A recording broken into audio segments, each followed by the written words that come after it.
फ्युचरका लागि सङ्गीत SEE Idol title sponsor हामी सबैको मनमा Wai Wai main sponsor Avvai Nepal choose digital lifestyle Kathmandu banking partner समृद्ध नेपालको लागि एनएमबी बैंक को sponsor Eden academy consultancy private limited Dharan SEE Idol स्क्रिनभित्रको सानो संसार बाहिर हाँसो भित्र बेकार समय खान्छ मन पनि बदल्छ समय खान्छ मन पनि बदल्छ सही प्रयोगले जीवन सम्हाल्छ। धन्यवाद कार्यक्रम उद्घोषकज्यू। यहाँ उपस्थित सम्पूर्ण माननीय जनहरू हाम्रो प्रतिभालाई नजिकबाट निहाल्न बस्नुभएका उपस्थित सम्पूर्ण महानुभावहरूमा स्वीकार्नुहोस् म बराह क्षेत्र 5 सुनसरी स्थित सिद्धार्थ मेमोरियल इङ्ग्लिस स्कुलबाट भर्खरै एससी दिएर बसेकी छात्रा ईशा खड्काको तर्फबाट न्यानो अभिवादन न्यानो नमस्कार। पक्ताङलुङ मिडिया हाउस प्रालीद्वारा आयोजित एससी स्पिकर आइडलमा भाग लिने अवसर पाउँदा आफूलाई निकै खुसी ठानेकी छु र मेरो वक्तित्व कलाको शीर्षक रहेको छ सामाजिक सञ्जाल र यसको असर। खै सञ्जाल भनौँ कि आपतको जन्जाल महोदय सही प्रयोगले कोही कलाकार साध्य छन् त कोही फाँसी लाग्न बाध्य छन्। सामाजिक सञ्जाल अर्थात् इन्टरनेटको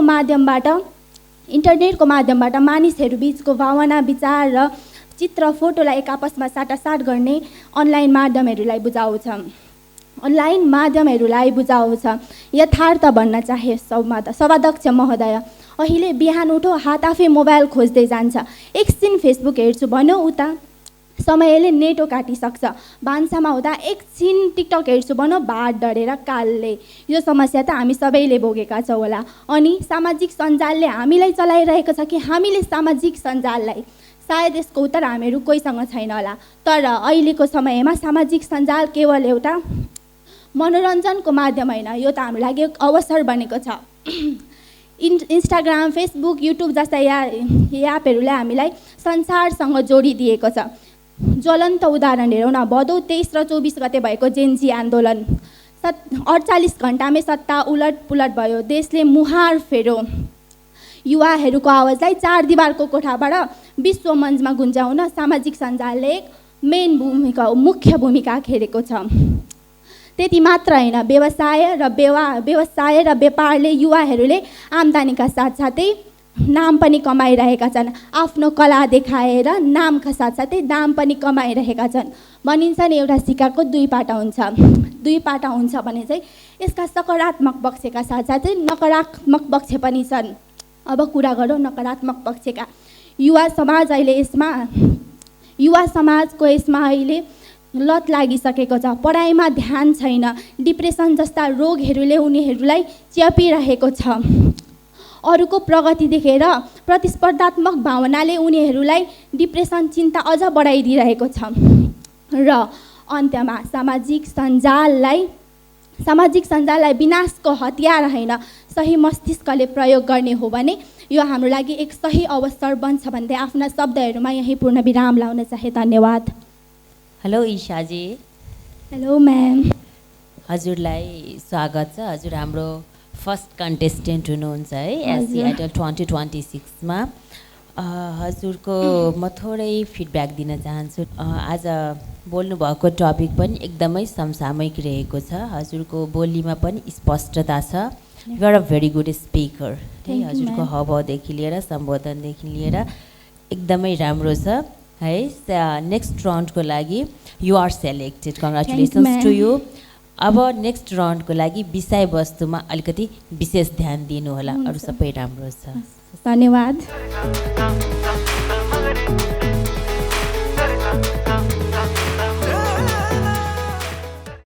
जननी जन्मभूमि स्वर्गादपि गरायसी, अर्थात् जन्म दिने आमा र जन्मभूमि स्वर्गभन्दा पनि महान हुन्छन्।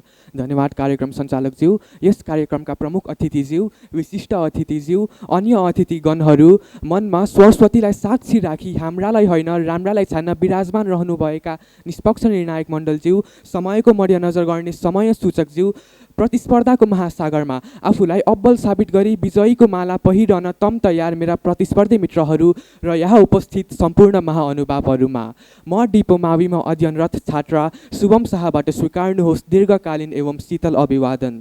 साथै आजको यस पवित्र भूमिमा मेरो मनको रङ्ग तरङ्ग अन्तरङ्गमा उब्जिएका भावहरू प्रस्तुत गर्ने अवसर जुटाएकोमा आयोजकप्रति कृतज्ञता अर्पण गर्दै आजको मेरो वक्तृत्व कलाको विषय किन नेपाली विदेशिन्छन् तर्फ प्रवेश गर्न चाहन्छु। किन नेपाली विदेशिन्छन् यो प्रश्न हामी सबैको मनमा एक न एकचोटि उठेको नै छ। आज यसको बारेमा गहिराईमा कुरा गरौँ। कुनै पनि व्यक्तिले रोजगारी वा पढाइको लागि आफ्नो देश छोडेर अर्को देश जानु नै विदेशिनु हो। विगत 200 वर्षदेखि नेपालमा विदेशिने क्रम तीव्र गतिले बढ्दै आएको छ। नेपाल टाइम्स अनुसार विगत वर्षमा करिब 9 लाख नेपालीहरू विदेशिएका छन्। आज यहाँ उपस्थित भएको मध्येमा हामीहरूबाट कोही पनि एउटा यस्तो छैन जसका घर परिवार आफन्त विदेशमा छैनन्। विदेशिने क्रमको कुरा गर्दा यसलाई एउटा दृष्टिकोणले मात्र हेर्न सकिँदैन। धेरै चिनी पनि तितो हुन्छ भने झै विदेशिने क्रमको पनि सकारात्मक र नकारात्मक दुवै पक्षहरू हुन्छन्। विदेशिने क्रमले परिवारलाई आर्थिक रूपले सक्षम बनाउँछ, सपनाहरू पुरा गर्ने अवसर दिन्छ भने अर्कोतर्फ आमाको आँसु, बुबाको एक्लोपन र घर परिवारबाट टाढिनु पर्ने पीडा पनि यही नै लुकेको हुन्छ। त्यस्तै गरी यसले देशलाई आर्थिक रूपले विकसित बनाउनको लागि विदेशी मुद्रा भित्राउँछ तर दक्ष योग्य जनशक्ति बाहिर आउँछ, जसले गर्दा देशमा पैसा त हुन्छ तर त्यस पैसालाई गुणस्तरीय रूपले प्रयोग गर्नको लागि जनशक्ति हुँदैन। अब म मुख्य विषय वस्तुतर्फ प्रवेश गर्न चाहन्छु। किन नेपाली विदेशिन्छन्? यस प्रश्नको उत्तर हामीले सामाजिक सञ्जालमा धेरै पाएका छौँ। रोजगारीको अवसर नहुनु, राम्रो सेवा सुविधा नहुनु, राजनीतिक अस्थिरता। तर समस्या छ भन्दैमा देशै छोडेर जानु योग्य हो त महोदय? यदि सबै नेपालीहरूले नेपालमा त रोजगारी नै छैन भन्दै विदेशिए भने कसले रोजगारी सिर्जना गर्ने हो महोदय? मेरो विचारमा नेपालीहरू विदेशिनुको मुख्य कारण हामी नेपालीहरूको मानसिकता हो। हामी नेपाली हौ, यो देश नेपाल हाम्रो हो र यो देशमा भएका समस्याहरू पनि हाम्रा समस्या हुन् र यी समस्याहरूको समाधान गर्नुपर्ने जिम्मेवारी पनि हाम्रा हुन्। यी समस्याहरू कुनै एउटा राजनीतिक दल वा सरकारले मात्र समाधान गर्ने होइन, यी हामी सम्पूर्ण नेपालीहरूको समस्या हुन् र यिनीहरूको समाधान गर्न पनि हाम्रा जिम्मेवारी हुन्। महोदय, मैले मेरै घरको घटना भन्न चाहे। मेरो दाइले 12 सकेर अस्ट्रेलिया जाने तयारी गर्दा मेरी आमाले उहाँलाई नेपालमै बस्न आग्रह गर्दा उहाँले भन्नुभयो, आमा यहाँ सुन्नुहोस्, मैले नेपालमा बसेर 10 वर्ष काम गरेँ भने बल्ल एउटा कार किन्न सक्छु, तर मैले विदेशमा बसेर 4 वर्ष काम गरेँ भने पनि म एउटा कार किन्न सक्छु। त्यस दिन मैले थाहा पाएँ हामीले सुन्दै आएको र सामाजिक किताबमा पढ्दै आएको रोजगारीको अवसर नहुनु, सेवा सुविधा नहुनु, राजनीतिक अस्थिरता जस्ता कारणहरू विदेशिनुको पूर्ण रूपले सच्चाइ होइन।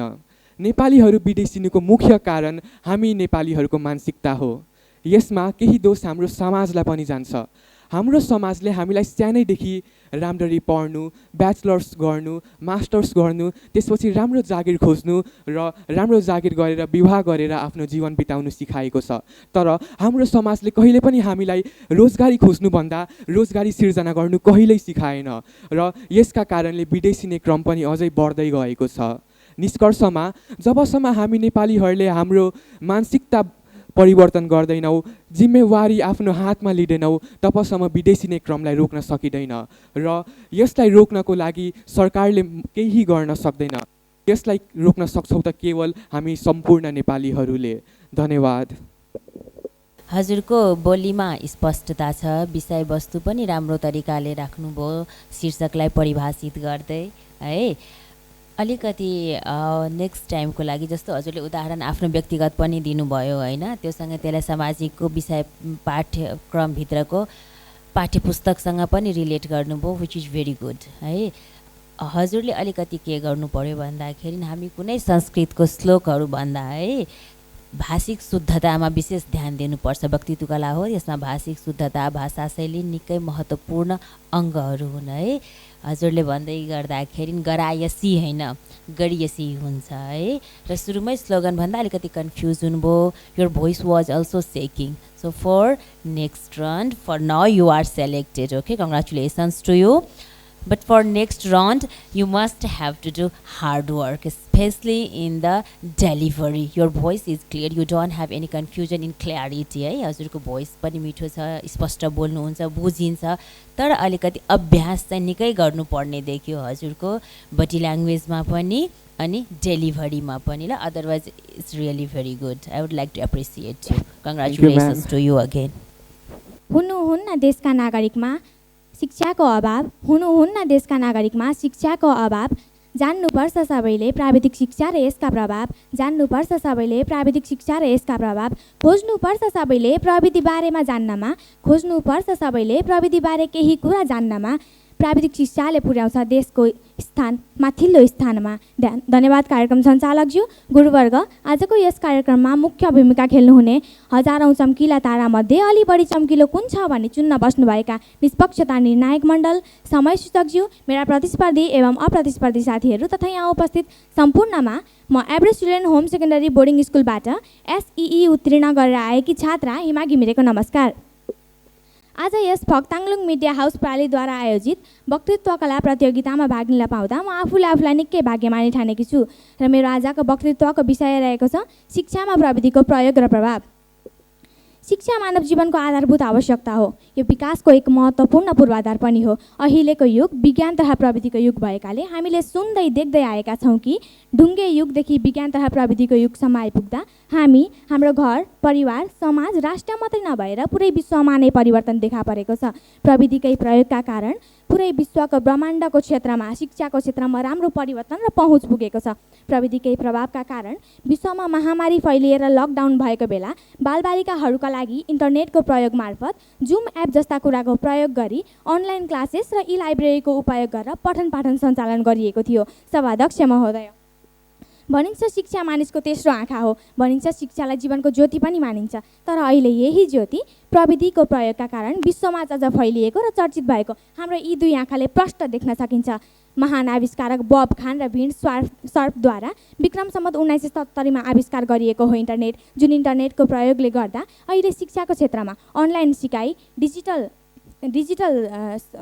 सिप स्मार्ट क्लासरुम र खोज र अनुसन्धान जस्ता कार्य गर्न सजिलै मिलेको छ इन्टरनेटको प्रयोगका कारण अहिले बालबालिकाले जुनसुकै स्थानमा रहेर पनि आफ्नो शिक्षा आर्जन गर्न वा ज्ञान लिन सकेका छन् यद्यपि इन्टरनेट र प्रविधिले केही सकारात्मक त केही नकारात्मक परिवर्तनहरू ल्याएका छन् यसका सकारात्मक परिवर्तनले गुणस्तरीय शिक्षा हासिल गर्नमा सहयोग पुगेको छ देशमा शिक्षाको क्षेत्रमा पहुँच पुगेको छ बालबालिकामा रुचि र संलग्नता बढेको छ र यिनै कारणले गर्दा बालबालिकाहरूलाई शिक्षा लिनमा अझ सहज भएको छ सभाध्यक्ष महोदय भनिन्छ नि जन्म र मृत्यु यथार्थ सत्य हो त्यसरी नै अहिलेको युगमा इन्टरनेट र प्रविधिले पारेका नकारात्मक प्रभाव पनि यथार्थ सत्य नै हो यसका नकारात्मक प्रभावले गर्दा डिजिटल विभाजन बालबालिकाको ध्यान पढाइमा नभई अन्य कुरामा हुनु र भौतिक स्रोतमा कमी आउनु जस्ता कुराहरू व्याप्त रूपमा देख्न सकिन्छ अब हामीले के गर्ने त हामीले इन्टरनेटको सकारात्मक प्रभावलाई अवलोकन गरेर त्यसको बाटोमा लागेर नकारात्मक प्रभावलाई त्यागेर अघि बढ्नुपर्छ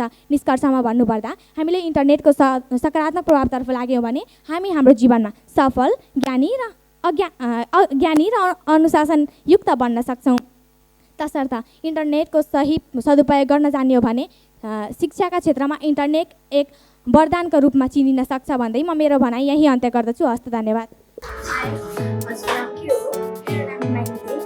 अडिसन कस्तो भयो राम्रै भयो तर अलिक नर्भस भएको थिएँ अनि तर राम्रै भयो हजुर कुन विधाबाट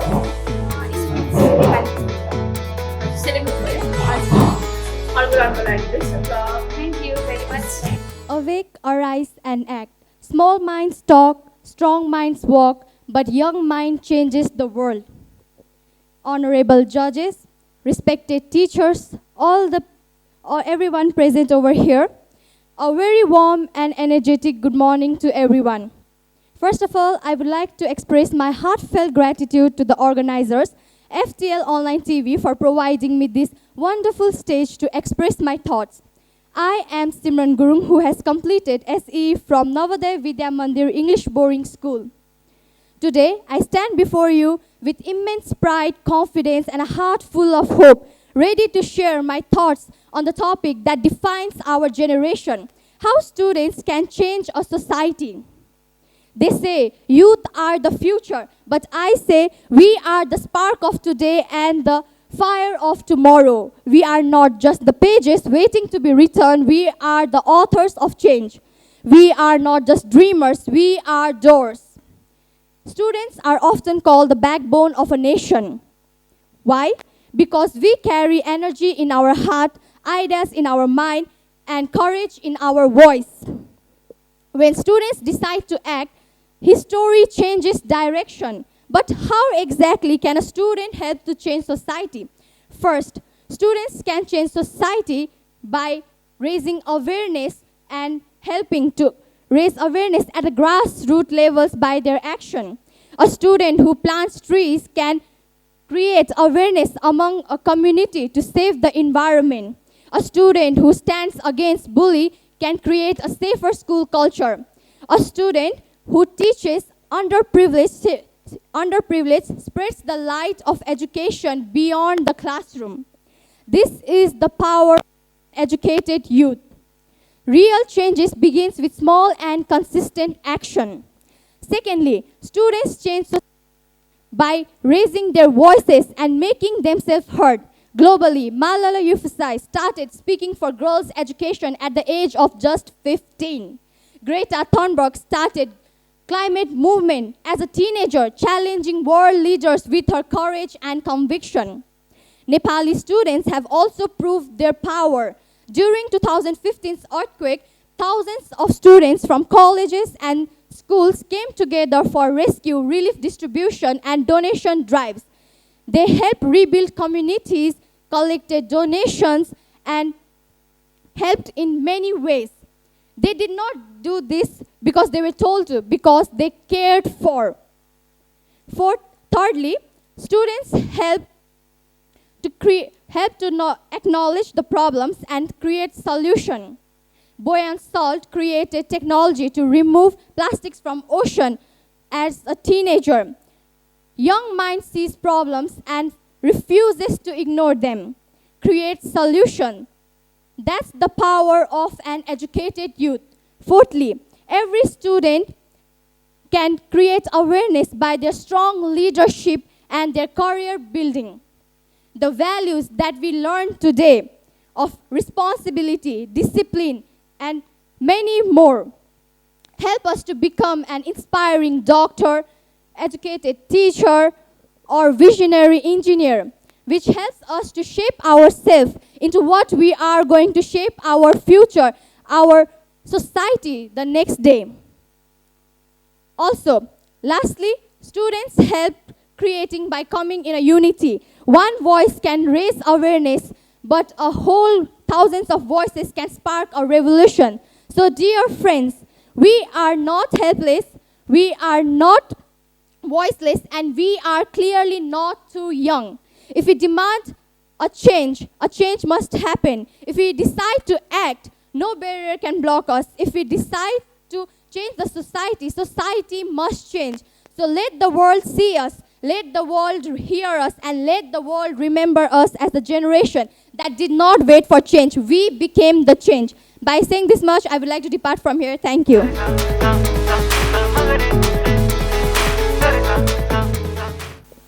धन्यवाद कार्यक्रम सञ्चालक हृदय सभापति महोदय, प्रमुख अतिथि, विशिष्ट अतिथि, अतिथिज्यूहरू, फुलेका सय थरी फुलहरूमध्ये एउटा विशेष फुल टिप्न बस्नुभएको न्यायमूर्ति निष्पक्ष निर्णायकज्यूहरू, मलाई हेरिरहनुहुने सम्पूर्ण दर्शकबिन एवं सुनिरहनुहुने श्रोतागणहरू, स्वीकार्नुहोस् म इटरी 6 सुनसरीमा अवस्थित मोडर्न प्रिपेरेटरी सेकेन्डरी बोर्डिङ स्कुलको प्रतिनिधित्व गर्दै आएकी खुसी विष्टको तर्फबाट न्यानो नमस्कार। आज फक्ताङलुङ टिभीद्वारा आयोजना गरिएको एससी स्पिच आइडल सिजन 6 मा म हजुरहरू सम्पूर्ण सामु उपस्थित भएर सबैका लागि न्याय विभेदको अन्त्य कहिले भन्ने शीर्षकमा आफ्ना तर्कहरू प्रस्तुत गर्न गइरहेकी छु। मानव सभ्यताको इतिहास अन्यायका गहिरा गहिरा छायाहरूमा पसारिएको छ। कुनै समय शक्तिशाली शासकको पैताला मुनि कुल्चिएको न्याय, कहिले वर्ग, वर्ण, लिङ्ग र भूगोलको साङ्लोमा बाँधिएको न्याय, युगौँ युगदेखि समानताको सपना देख्नेहरूले कहिलेसम्म विभेदको बन्धन सहने। आज जहाँ विश्व मानव अधिकार, विधिको शासन र लोकतान्त्रिक आचरणको कुरा गरिरहेको छ, तब हामी कि हाम्रै समाजभित्र भइरहेको जातीय, आर्थिक, सामाजिक र लैङ्गिक विभेदका गहिरा घाउहरूलाई नजरअन्दाज गर्न सक्छौँ त? कि आज न्याय साँच्चीकै सबैका लागि समान रूपमा प्रदान भइरहेको छ, वा यो केवल आकर्षक शब्दहरूको जादु मात्र हो? आजको प्रश्न त्यही हो, विभेदको अन्त्य कहिले? विभेदको अन्त्य तब मात्र सम्भव छ जब हाम्रो चेतना न्यायको पक्षमा जागरुक हुनेछ, जब गरिबका लागि न्याय महँगो हुने छैन, जब महिला र पुरुष दुवैको आवाज कानुनी मञ्चमा समान रूपमा गुन्जिनेछ, जब जातीय पहिचानले अवसरको ढोका बन्द गर्ने छैन र धार्मिक भिन्नताले अधिकारको फरक मापन गर्ने छैन। महोदय, वास्तवमा मेरो विचारमा भन्नुपर्दा त नि विभेद कुनै शक्ति सम्पन्न व्यक्तिको कृपाद्वारा अन्त्य हुँदैन, यो त वास्तवमा सचेत र चेतनशील समाजको निरन्तर सङ्घर्षद्वारा अन्त्य हुने हो। आज न्यायका ठेकेदार बन्नेहरूले कानुनी मञ्चमा उभिएर न्यायको गाथा गाइरहँदा उता पारी सडकमा कोही आफ्नो अधिकार मागिरहेको हुन्छ। जबसम्म यो दुई धुप्र बीचको खाडल भरिँदैन नि, तबसम्म हाम्रो विभेद अन्त्य गर्ने सपना केवल दिपो सपना मात्रै रहनेछ। न्याय असम्भव होइन, सम्भव छ, तर त्यसका लागि सर्वप्रथम त हामीले हाम्रो दृष्टिकोण परिवर्तन गर्नुपर्छ। न्याय कुनै व्यक्ति विशेषको सम्पत्ति होइन, यो सबैका लागि खुला आकाश जस्तै हुनुपर्छ। सबैका लागि न्याय तब मात्र सम्भव छ जब समाज स्वयं न्यायप्रति उत्तरदायी बन्नेछ र नागरिकहरू आफ्नो अधिकार खोज्न आफै अगाडि आउनेछन्। जुन दिनदेखि न्याय सत्ता श्रेणीप्रति होइन सर्वसाधारणप्रति आधारित हुनेछ, जुन दिनदेखि न्याय पहुँचले होइन समानताले तोकिनेछ, त्यस दिन विभेदको अन्त्य हुनेछ, त्यस दिन इतिहासले लेख्नेछ अब यो समाज न्याययुक्त छ। महोदय, मैले यो मञ्चमा उभिएर यति कुराहरू राख्दै गर्दा मैले न्याय प्राप्ति र विभेद अन्त्य चाहिँ कुनै शरीरकृत प्रक्रिया हो भन्न खोजेको होइन। यो त राजनीतिक इच्छा शक्ति, कानुनी पहिचान र आर्थिक समानताको जालोभित्र गाँसिएको जटिल यात्रा हो। नेपालको संविधानको पानाहरूले त आज हामीलाई न्यायको सुनिश्चितता दिएका छन्, तर आज किन न्याय उही पुराना पुँजीपति र शीर्ष वर्गको पहुँचमा छ, उनकै बोलबाला र चाप्लुसीकर्ताहरूमा सीमित छ? गरिब, निमुखा र पिछडिएका वर्गहरू अझै पनि किन घाँस बाँस र कपासको लागि सङ्घर्ष गरिरहेका छन्? नेपालकै सन्दर्भमा हेरौँ, निर्मला पन्त हत्याकाण्डमा अझै पनि न्यायको प्रत्याशा अधुरो नै छ। जातीय विभेदको शिकार बनेका अझै पनि न्याय पाउँछु कि भन्ने आशामै छन् र अझै पनि वार्षिक दर्ता हुने 15,000 महिला हिंसाका केसहरूले न्याय पाएका छैनन्। जबसम्म न्याय सीमित वर्गको स्वामित्वमा रहनेछ र जनसाधारणका लागि न्याय दुरुत एवं खर्चिलो हुनेछ, तबसम्म न्याय समग्र समाजको आधारशिलाको रूपमा स्थापना हुन सक्दैन। महोदय, विभेदको यो गहिरो अँध्यारो कुहिरोबाट बाहिर निस्कन हामीले न्यायको मसाल आफ्नै हातबाट बाल्नुपर्छ। हाम्रो देशको शिरमा ढकमक्क फुलेका लाली गुराँसहरू जस्तै हामीले न्यायको भावना फुलाउनुपर्छ। अन्त्यमा प्रश्न उठ्छ, विभेदको अन्त्य कहिले? विभेदको अन्त्य त्यस दिन हुनेछ जब एउटा शिशु जन्मिन साथ हामी उसमाथि जात, धर्म र वर्गको लेबल टाँस्न छाड्नेछौँ, जब मानिसलाई उसको कर्म र गुणले चिनिनेछ, न कि उसको पहुँच र कनेक्सनले, जब हामीले आफ्नो भोगभन्दा अरूको भोग बढी देख्नेछौँ, आफ्नो अधिकारभन्दा अरूको अधिकार प्राप्तिका लागि लड्नेछौँ। अहिलेसम्म त हामीले विभेदको कथा लेख्यौँ, तर अब पालो न्यायको महाकाव्य रच्ने आएको छ। जबसम्म अन्तिम दुखीसम्म न्यायको किरण पुग्दैन नि, तबसम्म हाम्रो सङ्घर्ष जारी रहनुपर्छ, किनभने विभेद अन्त्य हाम्रै हातमा छ, हाम्रै कर्ममा छ र हाम्रै सङ्कल्पमा छ। यति भन्दै म मेरा भनाइहरू यहीँ टुङ्ग्याउँछु। हजुरहरू सम्पूर्णको दिन शुभ जाओस्। हस्त धन्यवाद। म धरान मेगा हिमालयन स्कुलको छात्र शान्तनु चौधरी आजको यस वक्तित्व कला प्रतियोगितामा सहभागी हुन पाउँदा अत्यन्त गौरवान्वित महसुस गर्न पाइरहेको छु र आजको मेरो विषय रहेको छ सामाजिक सञ्जाल। वास्तवमा भन्नुपर्दा सामाजिक सञ्जाल हाम्रो दैनिक जीवनको अत्यन्त आधार आवश्यकता हो। सामाजिक सञ्जाल बिना हाम्रो कुनै कार्य सम्भव हुँदैन। सामाजिक सञ्जालले टाढा रहेका व्यक्तिहरूलाई नजिकाएको छन्। उदाहरणका लागि हामीहरू घरमै बसेर विदेशमा रहेका आफन्तजन मित्रहरूसँग सम्बन्ध स्थापना गर्न सकेका छौँ। तिनीहरूलाई फेसबुक, इन्स्टाग्राम, ट्विटरहरू माध्यम फोटो तथा अन्य भोइस मेसेजहरू सेयर गर्न पाएका छौँ। हाम्रो दैनिक जीवनमा सामाजिक सञ्जालले धेरै महत्त्वपूर्ण भूमिका खेलेको छ। सामाजिक सञ्जालले गर्दा हामीहरू घरमै बसी बसी घरको बिजुली बत्तीको बिल तिर्नदेखि लिएर घरमै खाना पकाउने कुराहरू सिक्न सक्छौँ। सामाजिक सञ्जालले बालबालिकाहरूको क्रियाशीलतालाई उजागर गरेको छ। सामाजिक सञ्जालको माध्यमले टिकटक, युट्युबका माध्यमले आय समेत आर्जन गर्न सकेका छौँ।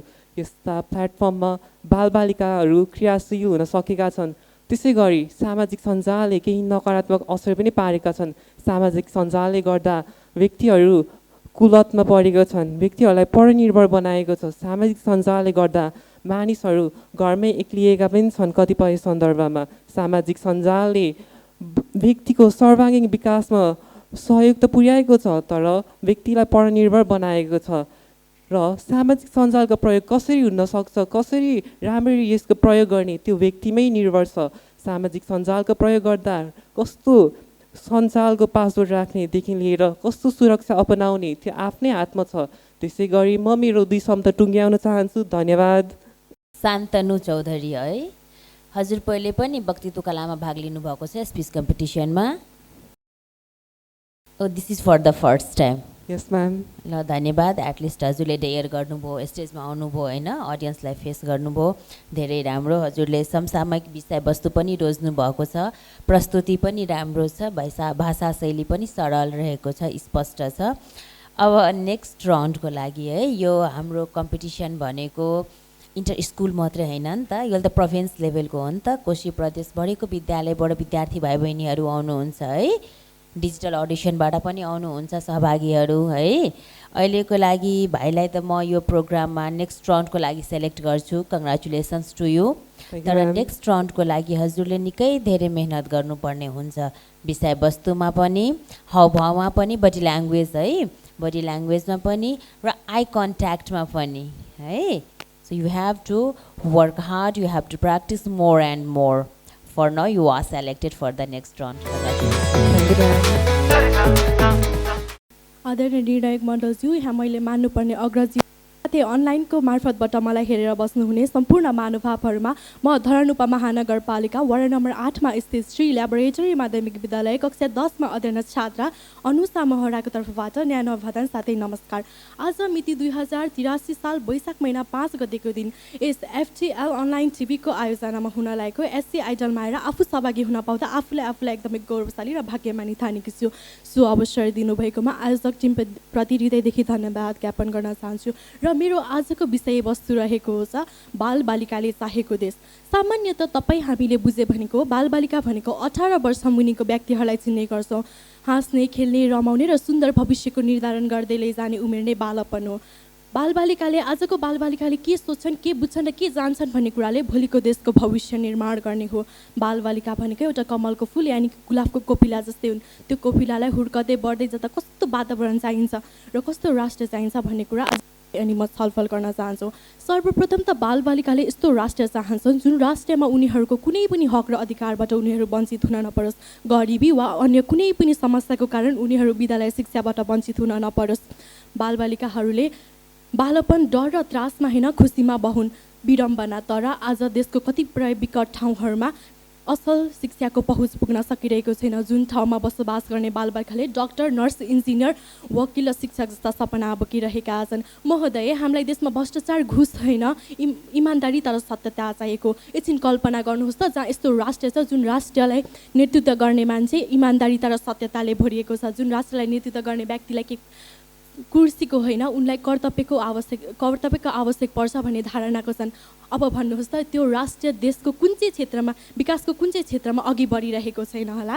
त्यसैले तपाईँ अनि ममा पनि आज इमान्दारिता हुन आवश्यकता छ। यदि हामीले बालबालिकालाई चाहिने जस्तो बाल मैत्रीपूर्ण राष्ट्र बनाउने हो भने हामीले बालबालिकाले चाहेको जस्तो देश बनाउनको निम्ति सर्वप्रथम त उनीहरूको आवाज, विचार र धारणालाई सम्मान गर्नुपर्दछ। उनीहरूको आवाज सुन्ने, उनीहरूको आवश्यकतालाई बुझ्ने, बालबालिकालाई विभिन्न प्रकारको अवसरहरू सिर्जना गरिदिने र विभिन्न कार्यक्रमहरूमा सहभागी गराउने गर्नुपर्दछ। बालबालिकालाई केवल भविष्यमा मात्र होइन, वर्तमानमा मात्र होइन, केवल बालबालिकालाई भूतमा मात्र होइन, वर्तमानमा मात्र होइन, भविष्यमा पनि एउटा असल स्थान देऊ र उनीहरूले चाहेको जस्तो राष्ट्र बनाऊ, बालमैत्री राष्ट्र बनाऊ। जय बालबालिका, जय राष्ट्र। धन्यवाद। धेरै धेरै धन्यवाद अनुषा बहिनीलाई है, हाम्रो एससी आइडल 2026मा सहभागी हुनुभएकोमा। तपाईको टपिक पनि विषयवस्तु निकै समसामयिक रहेको छ। तपाईको बोलीमा स्पष्टता छ, आफ्नो कुराहरू सरल भाषामा प्रस्तुत गर्नुभएको छ, धेरै राम्रो है। तर यो बिस्तारै नेक्स्ट रनदेखि के हुन्छ, कम्पिटिसन टफ हुँदै जान्छ है। त्यही भएर हजुरले के गर्नुपर्ने हुन्छ, एकदमै मेहनत गर्नुपर्ने हुन्छ है। हामी बोल्दाखेरि एकदमै धेरै स्पिडमा, ओभर स्पिड पनि राम्रो होइन है। क्ल्यारिटी हुँदा हुँदै पनि कहाँ पज लिनुपर्ने हो, यस्तो कुराहरूमा नेक्स्ट रनमा चाहिँ एकदमै याद गर्नुहोला। विषयवस्तुमा पनि तपाईँले कुनै वर्डलाई डिफाइन गर्दाखेरि है, जस्तो बालबालिकालाई डिफाइन गर्नुभयो भने त्यो कहाँ के को एभिडेन्समा होइन, त्यो नेसनलको हो कि इन्टरनेसनल हो कि बालबालिकाले के को आधारमा डिफाइन गर्नुभएको, कुनै हामीले यस्तो कोटेसन जस्तो कुनै ठाउँबाट पिक गरेर स्पिचमा त्यो राखिएको त्यस्तो अथेन्टिक मानिँदैन नि त। कति वर्षसम्मको लागि नेपाल राष्ट्रले बालबालिकालाई स्वीकार गरेको छ होइन, अनि इन्टरनेसनल प्र्याक्टिसमा के छ है, त्यो तरिकाले परिभाषित गर्नुहोला, स्रोत खुलाएर हस्। अनि थोरै हजुरले बडी ल्याङ्ग्वेजमा नि वर्क गर्नुहोला है, हावभाव प्रस्तुतिमा नि अलिक मेहनत गर्नुहोला। अहिले नेक्स्ट राउन्डको लागि समय छ नि त, राम्रोसँग तयारी गर्नुहोला हस्। For now you are selected, congratulations. Thank you ma'am and good luck for your next round. Every great change in the world begins with a few words spoken with courage. And today, I'd like to be that person whose word can bring a new perspective in each individual listening to me in the moment. Good afternoon to all of the people here, respected jury members, chief guests, other guest hosts, and a big thank you to the show organizers who host this show to give opportunities to the interested and talented students. I'm Richa Bania, ISE graduate student from Niharika English Boarding Secondary School, Kamaltin Zapa. And I'm over the moon to be here today to express my thoughts on the topic that is quite misunderstood and needs to be talked about more. Feminism. The fact that I'm standing here today in front of you all and speaking my mind, it was only possible because of feminism. Feminism plays such a vital role in developing an intellectual society, giving opportunities to women, bringing them out of the shadows for their utmost potential, and to distribute equal rights among all the people. Despite all this movement of feminism, it is still misunderstood, and people label it with meanings that aren't true at all. Like saying feminism is about giving power and authority to the women and making them superior than men, which is completely false. The word that you're looking for is misandry, which means that immense hatred for men, and that's not the case in feminism. The real definition of feminism is it is a range of political movements and ideologies aimed at defining, establishing, and achieving equal political, economic, personal, and social rights to the sexes. And to the sexes. In a simple word, feminism means equality, giving equality to all people in all aspects. The most influential figure, which is often associated with the beginning of modern feminism, is Mary Wollstonecraft. In 1792, she wrote a famous book about feminism named A Vindication of the Rights of Women, where she argued that women deserve same education and rights as men. This is considered to be the first major works of feminist thought. For a very long time, us women have been suppressed and looked down upon by men. We were told what to do and what not to do, just like a puppet. When they told us to move, we moved. And we were denied of education, jobs, and all basic human needs that as a human being we all need. And because of that, so many women were not able to show their full potential in fields they loved. Like do you know or not, like in like past, like century ago, in long time ago, like so many famous authors, painters, and like geniuses, they all at some point stole their wife's work, because women were denied of education and they were denied of like having success in their life. So many women were not able to show their potential in public eyes, and they were kept hidden. But after years of being in the shadow, women finally decided to speak about it. They started to talk more about it, like about equality, and saying that we all deserve equal rights as a human being. And as days passed, there were many campaigns related to feminism and to encourage women to step out of their comfort zone and not listen to what others say, but do as they want to do. And because of all this, now we can see so many famous women that have changed our life in significant way. But even although we see famous women, there's still in some areas, some places in the world that women are still denied of basic human needs, like Afghanistan. We can see that like the women there are denied of so many things. They are not able to do. They do not have like even basic human rights that they should have. There's no equality there.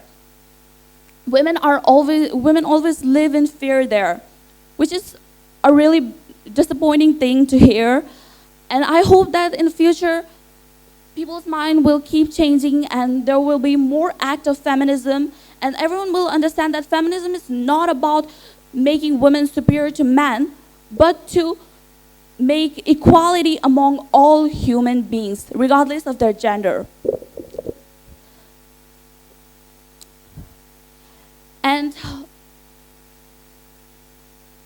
And we women should also learn a few things about feminism. Like I have seen a lot of people, especially women, that they don't care about it. Like they say that they're anti-feminist because they don't want to surpass their full potential. They don't want to go into like deeper level. They don't want to do that. Because they were always forced into doing housework, chores, and just stay at home. And they were always taught that from a very young age. So some women think that that is for the best, that men are to provide and women are to sit at home doing chores and working, doing cooking, cleaning, all that, which isn't true at all. All people should have equal rights, and we should be able to do what we want, not be forced into something that we don't want to do. And just because we're women, we're not obligated to do that. Men should also focus in things. Men should also focus in things that they should be doing for themselves, not always rely on women to do their chores and things like that. And you know, in sports too, like in ballet is not considered a sport. It's a very popular sport which should be considered sport, but it's not, because mostly ballet is done by women, and because it's done by women, people don't consider it sport, which is really wrong. And also in many fields where there are more women, it's not considered sport or seen as much. It's not given much importance. So, and it really disappoints me when I see women who are anti-feminist. Like, you're a woman, you should fight for your rights. If it weren't for feminism, then you wouldn't be able to speak how you're speaking right now. There would be no freedom for you. You wouldn't even be able to vote. And like, why are you anti-feminism when all of your rights came from feminism? I want to know that. And as a feminist, I would like to say that not only women, but also men should be feminists. Because I already said feminism is not about making women superior, but to give equality to all genders. Thank you so much for having me today, once again. Okay, so Richa, how are you? Are you fine? Me too. Are you doing well? Yes. You are a good speaker, right? But maybe the setup of this stage is different than any other common setup, right? Yes. So okay, your topic is really very interesting. You talked about feminism, right? Yeah. Your speech was clear. You are very open with your opinion. What do you feel? What do you experience? So you have directly, right, shared here your feeling, your experience, what you feel or what do you want to say. But when you participate in oratory competition, right, when you define any term there, you must keep some evidence for that. Like, if you define feminism, what is the resource of defining feminism is the first thing, right? Second thing is that you have to keep a fluency. In the beginning, you are not so fluent. Maybe you become a bit fearful, right? I was nervous. Yeah, later you become familiar with the stage.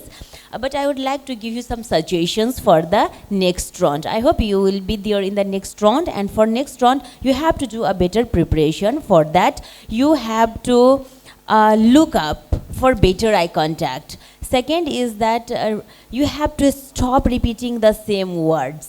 Okay, just like the words like chores, you have repeated several times.